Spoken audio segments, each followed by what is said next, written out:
This channel does not promote any violent, harmful, or illegal activities. All content provided by this channel is meant for an educational purpose only. আচ্ছা ধরুন তর্কের খাতিরে আবার ধরে নিচ্ছি যে যদি নরেন্দ্র মোদী আরেকবার প্রধানমন্ত্রী হন তাহলে মুখ্যমন্ত্রী মমতা বন্দ্যোপাধ্যায়ের সঙ্গে এক মঞ্চে তিনি বসতেই পারেন। মানে এরকম অকেশন তো অনেক আসতেই পারে, অতীতেও এসছে, ভবিষ্যতেও আসবে।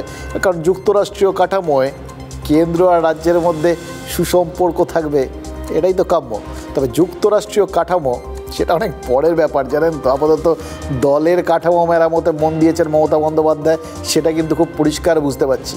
এবং তাও এই ভোটের শেষ বেলায় এসে, বললাম না নেতারা শেষ মুহূর্ত পর্যন্ত অ্যালার্ট থাকেন। আজ স্বামী বিবেকানন্দর মূর্তিতে মালা দেওয়ার পর দেখলাম মমতা বন্দ্যোপাধ্যায় গাড়িতে বসে কিছুক্ষণ কথা বললেন। গাড়ির দরজার সামনে দাঁড়িয়েছিলেন সুদীপ বন্দ্যোপাধ্যায়, ন্যাচারালি তার সাথেই কথা বলেছেন। তারপর মমতা বন্দ্যোপাধ্যায় কুণাল ঘোষের খোঁজ করেন, কুণাল ঘোষ এলে তার সঙ্গেও কথা বলেন। দেখুন খুব স্পষ্ট করে কেউই কিছু বলেননি, কিন্তু এই যে দুজনকে কাছাকাছি ডেকে কিছু যে বার্তা দিয়েছেন সেটা তো পরিষ্কার। তার মানে দুজনের মধ্যে কিছু সমস্যা ছিল, আর সেই সমস্যাটা মেটানোর দরকার এই মুহূর্তে, এটা তো নিশ্চয়ই তিনি বুঝতে পেরেছেন। দেখুন তৃণমূল এর আগে ঢেঁড়া পিটিয়ে কিন্তু জানিয়ে দিয়েছিল যে কুণাল ঘোষের বক্তব্য আর দলের বক্তব্য নয়। তারপরেও কুণাল ঘোষ আর সুদীপ বন্দ্যোপাধ্যায়ের মধ্যে ঝামেলা মেটানোর চেষ্টা করলেন কেন? আমাদের উত্তর কলকাতা কনস্টিটুয়েন্সি সবাই মিলে, আমাদের জয়ের কনস্টিটুয়েন্সি, আমাদের হাতে থাকা কনস্টিটুয়েন্সি আরও একবার জিততে হবে, তার কিছু পরামর্শ বা নির্দেশ তিনি দিলেন।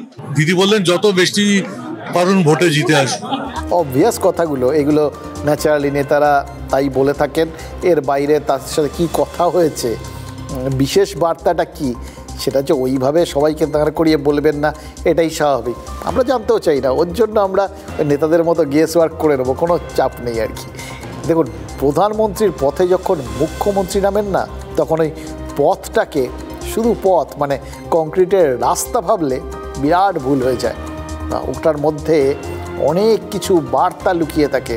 মানে ধরুন যত মত তত পথ, সাদা চোখে যেটা দেখা যাচ্ছে সেটার বাইরেও হয়তো আরও অনেক পথ রয়েছে, পথের মধ্যে পথ রয়েছে।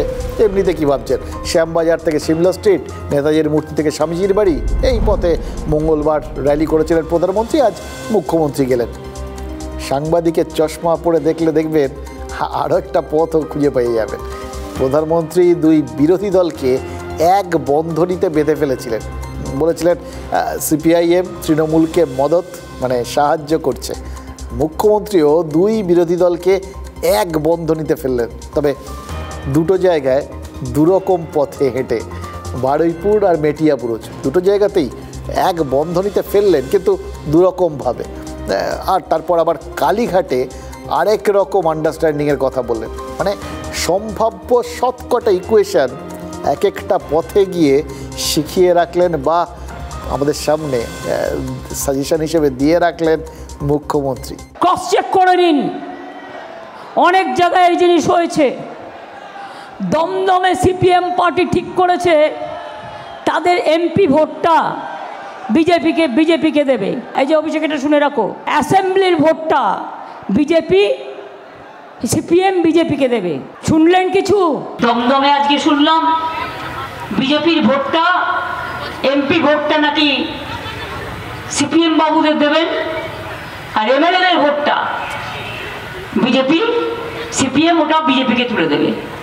এই যদি আন্ডারস্ট্যান্ডিং হয় তাহলে আমি এখানে কি করে ওদের সাথে জোট করি বলুন? প্রথমে বললেন সিপিআইএম এর সাথে বিজেপির আন্ডারস্ট্যান্ডিং হয়েছে। দমদম লোকসভায় সিপিআইএমের ভোট নাকি বিজেপির বাক্সে যাবে, আর বরানগর বিধানসভা যেখানে উপনির্বাচন হচ্ছে সেখানে নাকি সিপিআইএমের ভোট বিজেপিতে যাবে। মানে দু জায়গাতেই সিপিআইএম বিজেপির সুবিধা করে দেবে। এটা ঠিক কী ধরনের সেটিং হলে তো একটা পারস্পরিক লেনদেন, পারস্পরিক সুবিধা অসুবিধা দেখার ব্যাপার থাকে। এতে তো কোনো পারস্পরিক সুবিধা বিশেষ দেখা যাচ্ছে না, সুবিধা তো শুধু বিজেপি।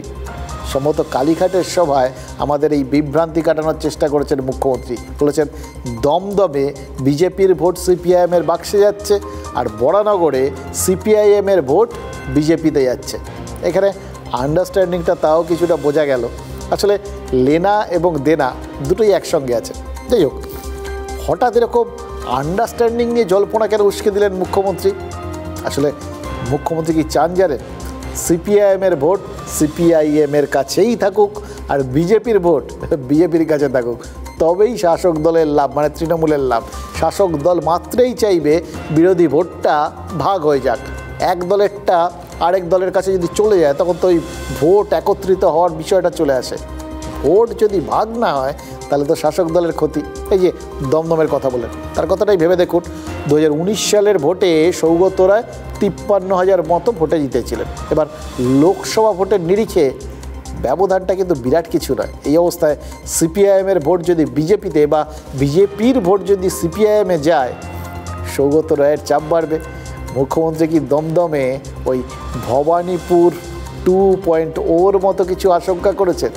কেন বলছি, মানে দ্বিতীয় দফা হলে এরকম আর কি 2.0 বলে আমরা বোঝাই আর কি। ভবানীপুরে কী হয়েছিল মনে রাখুন, একবার মনে করিয়ে দিই। 2014 সালের লোকসভা নির্বাচনের কথা ভাবুন। রাজ্যের মুখ্যমন্ত্রী মমতা বন্দ্যোপাধ্যায়, তিনি তখন ভবানীপুরের বিধায়ক। আর তার আগে 2011-র উপনির্বাচনে 54,000 ভোটে জিতেছিলেন মুখ্যমন্ত্রী। কিন্তু 3 বছর পর লোকসভা ভোটে ভবানীপুর বিধানসভার অংশে 176 ভোটের লিড পেয়ে গেছিল বিজেপি। আর বিরোধীরা সমস্যারে বলা শুরু করে দিয়েছিল যে মুখ্যমন্ত্রী নিজের কেন্দ্রে পিছিয়ে পড়েছেন। আর তখনই তৃণমূল কী অভিযোগ করেছিল? বলেছিল সিপিআইএম বিজেপির বাক্সে ভোট ট্রান্সফার করেছে। মানে এই অভিযোগটা সেই শুরু, এবং এই অভিযোগটা মানে বামের ভোট রামে যাওয়ার অভিযোগ, সেটা বারবার কিন্তু এরপর তুলেছে তৃণমূল। এবার দুই দলের নতুন পারস্পরিক লেনাদেনার অভিযোগটা মুখ্যমন্ত্রী এবার সামনে নিয়ে এলেন। সিপিএমের ভোট আপনাদের কাছে ট্রান্সফার হবে, মাথার চিকিৎসা দরকার, মাথার চিকিৎসা দরকার। বিজেপির দুই ভাই সিপিএম আর কংগ্রেস আই। ওথেলো সিনড্রোম বলে একটা কথা আছে জানেন তো? এর মানে হচ্ছে নিজের পার্টনারকে সন্দেহের চোখে দেখা, সঙ্গী অন্যের সঙ্গে কোনো রকম সম্পর্কে জড়িয়ে যাচ্ছে, এরকম একটা সন্দেহ আর কি। নেতাদের মধ্যেও কি ওথেলো সিনড্রোম শুরু হলো? এক্ষেত্রে অবশ্য পার্টনার বা সঙ্গী নয়, ওই জোট সঙ্গীগুলোকে তাদের সন্দেহের চোখে দেখছেন নেতারা, আবার কেউ কেউ বিরোধী দলগুলোকে।